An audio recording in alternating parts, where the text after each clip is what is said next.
সাম্রাজ্যবাদের বিরুদ্ধে পুঁজিবাদ সাম্রাজ্যবাদের বিরুদ্ধে সাম্প্রদায়িক আরএসএস বিজেপির বিরুদ্ধে সাম্প্রদায়িক আরএসএস বিজেপির বিরুদ্ধে দেশ রাজ্যের বাঁচাতে সিপিএম লড়াই চলছেই চলবে। আওয়াজ করে এডিসির হাতে অধিক ক্ষমা দিতে হবে। সাম্প্রদায়িক বিভেদকামী শক্তির বিরুদ্ধে লাল ঝান্ডা লড়াই চলছেই চলবে। অর্থাৎ অন্য কোনো ধর্ম বর্ণ সম্প্রদায়ের মানুষ তারা মাথা তুলতে পারবে, বাকিরা সবাই পায়ের তলায় থাকবে।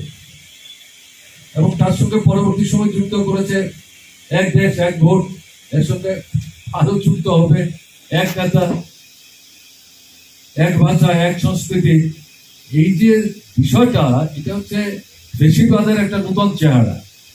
তো এই ভাবনাগুলো কম বেশি ভোটের আগে প্রচারের মধ্যে নিয়ে তারা যে চেষ্টাটা নিয়েছিল সেই দিক থেকে দুদিক থেকেই খুব একটা বড় সাফল্য পেয়েছে, ঘটনা তা না, কিন্তু তাদের ভোটটাকে আমরা ছোট করে দিচ্ছি, এটা মাথায় রাখতে হবে।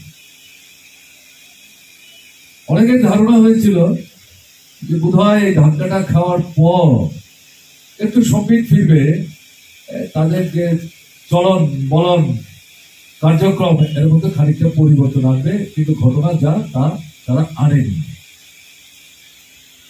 পরিষ্কার বিজেপি কেন্দ্রের সরকারে থাকবে, জিনিসপত্রের দরদাম কমবে না, কারণ তারা একচিটিয়া পুঁজি কালোবাজারি যারা করে, কৃত্রিম অভাব যারা সৃষ্টি করে, মানুষকে ঠকিয়ে যারা মুনাফার পাহাড় তৈরি করে, তাদের স্বার্থে রক্ষা করার জন্যই বিজেপি এবং তাদের জন্যই তারা সরকার। স্বাভাবিকভাবে এরা সরকারে থাকবে, জিনিসপত্রের দরদাম কমবে, এটা আশা করলে ঠকতে হবে। দ্বিতীয় যেটা বেকার সমস্যা বাড়ছে। 2014 লোকসভা নির্বাচনে যুবক যুবতীদেরকে মোহগ্রস্ত করে বিভ্রান্ত করে তাদের ভোটের বড় অংশ বিজেপির পাশে জড়ো করে 2014-তে তারা ক্ষমতা দখল করেছিল। দেখবেন 2019-এ গিয়ে এই চাকরি বাকরির কথা তারা অলরেডি, এবং 24-এ তো নাই। তারপরেও যেটা ধারণা হয়েছিল এই বিজেপির ফলাফলের পর দেখা গেছে যুবকদের সমর্থন তারা কম পেয়েছে, হয়তো চাকরি বাকরির প্রশ্নে তারা কিছু ভাববে, এটাই ঘটনা। তারা নিয়মিত চাকরি বন্ধ, মজুরি বাড়ছে না,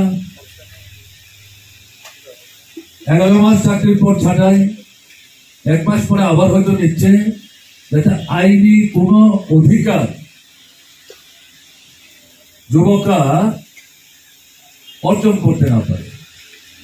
কাজে 11 মাস পরে ছাঁটাই করে আবার 1 মাস পরে হয়তো তাদের মধ্যে সবাইকে না হলো অনেককে নিচ্ছে।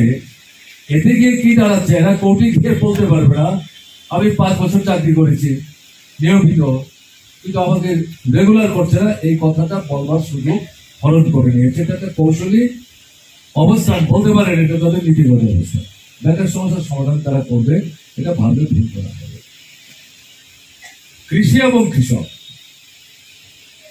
লড়াই হয়েছে, তাদের শাসনে সবচেয়ে বড় যে লড়াইটা সেটা কৃষকরা করলেন। 1 বছর দিল্লিতে ঢুকতে দিল না, তারা ঘেরাও করে বসে থাকলেন। প্রায় 500-র মতো কৃষকদের সংগঠন বড় ছোট মিলে তারা এই লড়াইটাতে নেতৃত্ব দিয়েছেন। ভারতবর্ষের স্বাধীনতার পর একটা বৃহত্তর পরিসরে কৃষক আন্দোলন, এটাই প্রথম অসাধারণ আন্দোলন। এবং তাতে মূলটা কি? মূল হচ্ছে